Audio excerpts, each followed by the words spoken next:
So upper arm bone is like, I'm sorry, I'm seeing someone else. I like front one better than you. He's stronger. And then the infraspinatus is like, so this is poor guy. This is poor infraspinatus. You need to help. Hi guys, enjoy. Mr.Physio here. In the last 3 videos, we talked about shoulder impingement and rotator cuff muscle functions, including subscapularis, which is attached on the front part of your shoulder, and the supraspinatus, which is on top of your shoulder blade. In today's video, we'll address the remaining 2 rotator cuff muscles, infraspinatus and teres minor, attached on the back of the shoulder blade. Infraspinatus and teres minor are attached on the back of your shoulder blade. It starts from here, going all the way up, attached on the back of your upper arm bone. So when they contract, that's pulling your arm backwards. So doing this kind of action. So rotating your arm backwards. Okay? The main function of these muscles is to keep the humeral head onto the shoulder joint. So when the deltoid muscle is pulling your arm up that way, these rotator cuff muscles actually pull the humeral head onto the socket, onto the shoulder joint while it's being lifted. Otherwise, it will keep going up and the humeral head will end up hitting the undersurface of the acromion, which is shoulder impingement. So when you look at the attachment of these muscles, that's actually on the opposite side of the subscapularis. So they work against each other. If one side is too tight, the other side has to be stretched out. However, subscapularis is normally the strongest muscle out of the 4 rotator cuff muscles. That actually generates 50% of the rotator cuff muscle power. So these 2 muscles are normally weaker than the front muscle. That's not the end of it. There's more. And on top of that, they've got more enemies, the internal rotators they have to fight against. The first muscle is chest muscle. I made a video about how your chest muscle can pull your arm forward like this and shoulder forward. If it's tightened up, that pulls your arm forward. So that's actually internal rotation. Can they win? Nope. Plus, you've got latissimus dorsi. Latissimus dorsi is one of the biggest muscles in your upper body, covering the half of your back. And then, it is actually attached on the inside of the armpit there, on the upper arm bone. And if that gets tight, that's pulling your shoulder forward, downwards, okay? So infraspinatus has to fight alone against these strong internal rotators. Can they win? Can they really? Nah. I really can't understand why God made us this way. Seriously. It also has its baby muscle, teres minor, but look at the size of that muscle. Would it help much?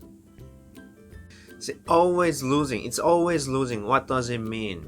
It means your upper arm bone always sits forward, rotated forward like this. When your arms rotated inwards, you're more likely to have that shoulder protraction.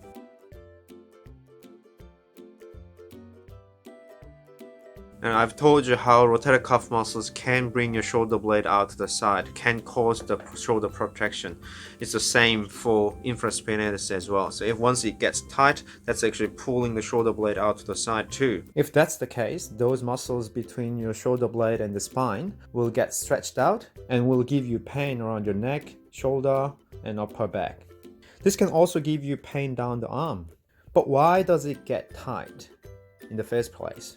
This red band is the infraspinatus. If the upper arm rotates forward, that will be stretched out, okay?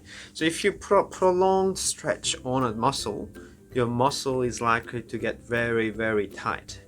So you may get a bit confused here because in the video about subscapularis, I told you if the upper arm rotates forward, your subscapularis is in a shortened position. That's why your muscle gets tight. So why the muscle, infraspinatus, gets tight if it is being stretched out? Why is that? That's because they try to contract real hard from that stretched position. They always want to bring the upper arm bone back into the position, back into the neutral position against this strong internal rotator force.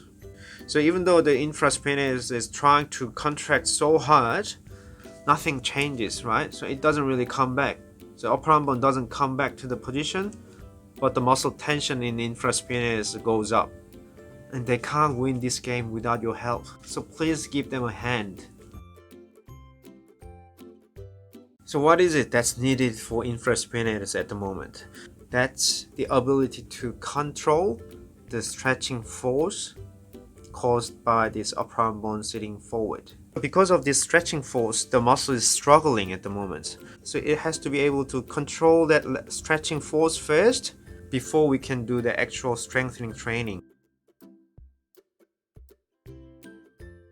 First of all, we need to loosen them up. But again, I don't recommend stretching. Stretching can make it worse, especially when you have tendon problems near the bony area. Normally when you have infraspinatus issues, you would have issues around there. Tendon problems happen around that bony area. So if you stretch out muscle doing that kind of thing, there'll be more stretching around that bony area and bone will compress the tendon. I've told you many times, if there is a combination of compression and stretching, that's likely to damage the tendon. Instead, we'll use a tennis ball. This muscle is located behind your armpit, so your shoulder blade sits like that, and normally where you can reach with the other hand, either this way or that way, is the muscle location. If you're not sure, you can actually move your arm side to side and you can feel the muscles moving. And that's the right spot, and you just place the tennis ball against the wall. You can stand a little bit sideways, not completely on the back. I stand like this, like almost sideways, 45-degree angle, so that I can expose that area directly against the wall, I mean. So you can move your body up and down, or side to side, like that.